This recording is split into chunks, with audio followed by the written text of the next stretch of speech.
러시아는 이란 아야톨라 정권의 시위 진압을 도왔다고 Foreign Affairs 전문가들이 결론 지었습니다. 전문가들은 러시아가 이미 오래전부터 이란의 시위 진압을 위한 특수장비를 공급해왔다고 말합니다. 여기에는 무기와 기술, 그리고 러시아 국가방위군을 위해 제작된 장비도 포함되어 있습니다. 러시아는 테헤란에 인터넷 통제법도 전수했습니다. 대규모 시위 중 당국은 시민들만 인터넷을 차단하고 자신들은 계속 이용했습니다. 게다가 전문가들은 러시아인들이 이슬람 혁명 수비대 내에서 무장대원들을 훈련시킨 증거도 발견했습니다. 이들은 바로 시위를 잔인하게 진압하고 정권에 반대하는 사람을 누구든지 죽이도록 훈련받은 자들입니다. 하지만 동시에 러시아, 즉 블라디미르 푸틴은 이에 대해 직접적으로 인정하는 것을 두려워합니다. 푸틴은 전날에도 그곳에서 서방을 위협하고 요구했지만 미국인 동맹 니콜라스 마두로가 붙잡힌 것엔 언급하지 않았습니다. 또한 푸틴은 미국이 러시아 그림자 선단 유조선 6번째를 이미 납포한 사실에도 침묵했습니다. 저는 알렉세이 패치입니다. 이 주제 함께 이야기해요. 하지만 본 방송을 시작하기 전에 채널을 구독해주시고 좋아요를 눌러주시며 이 방송 아래에 여러분의 댓글을 남겨주시길 부탁드립니다. 제 텔레그램 채널 패치 뉴스도 구독해주세요. 링크는 영상 설명란에 있습니다. 최신 소식을 실시간으로 전합니다. 오늘 포린 리포트.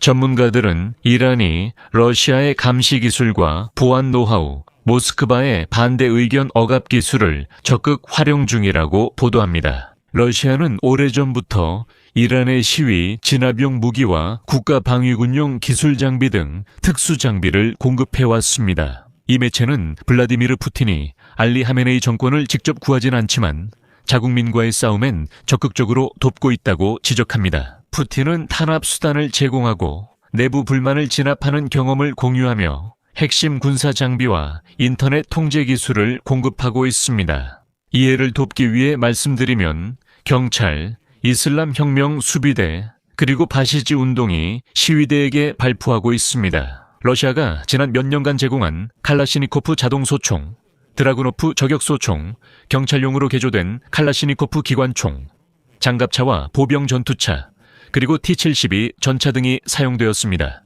이란은 러시아제 Mi-17 헬기 25여대로 치안 병력 이동에 활용하고 있습니다. 몇 달 전 러시아는 아야톨라 정권의 로스가르디아를 위해 특별히 개발된 VPK 우랄과 스파르타크 장갑차 약 40대를 공급했습니다.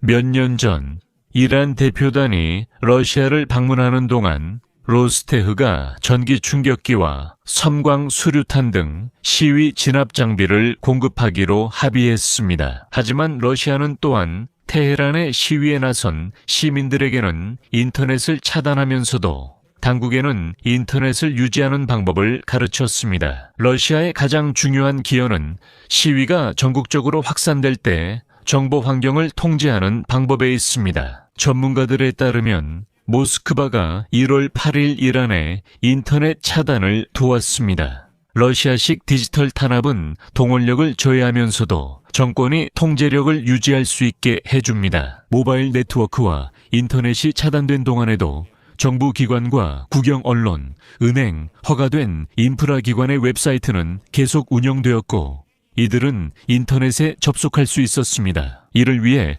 러시아의 지원으로 구축된 네트워크 통제 구조가 사용되며 여기서 로스콤나도조르의 명령에 따라 운영자들이 위협에 대응하는 기술 장비를 설치합니다. 이 장비는 인터넷 트래픽을 필터링하고 금지된 콘텐츠 접근과 서비스 작동을 제한합니다.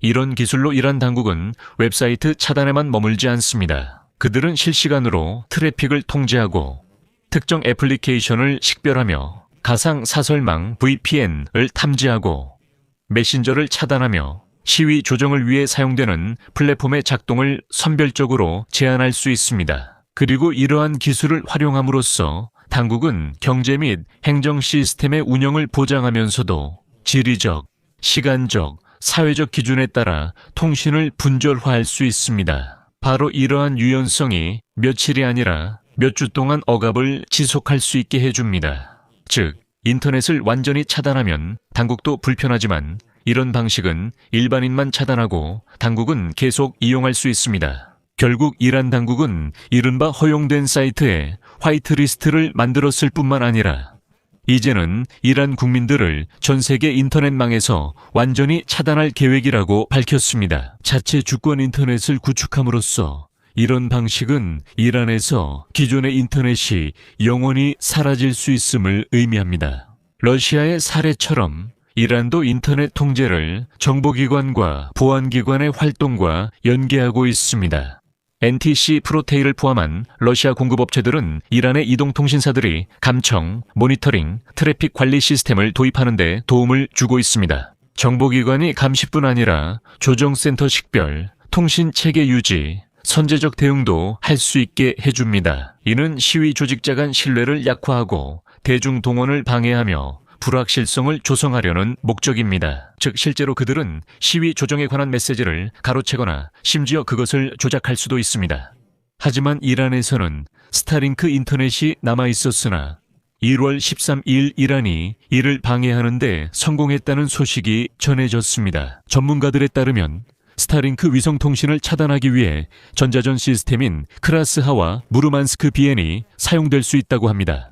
동시에 러시아 기술 덕분에 국가기관들은 여전히 인터넷 접속을 유지할 수 있습니다. 또한 러시아가 이란을 자금적으로도 도왔다는 점을 상기할 필요가 있습니다. 보도에 따르면 러시아는 우크라이나 전면전 중 크렘린이 이란에서 40억 달러 상당의 미사일과 드론을 구매한 것으로 알려졌습니다.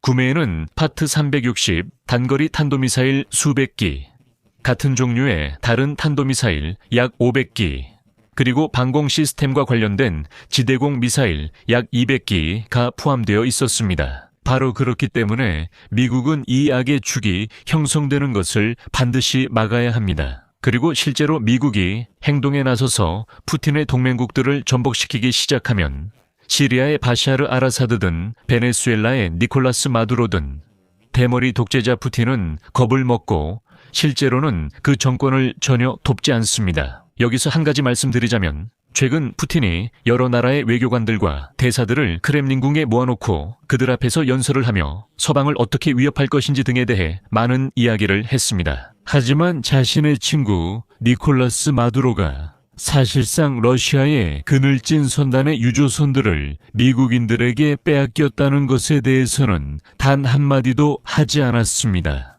푸틴은 아무 일도 없던 듯 침묵했습니다.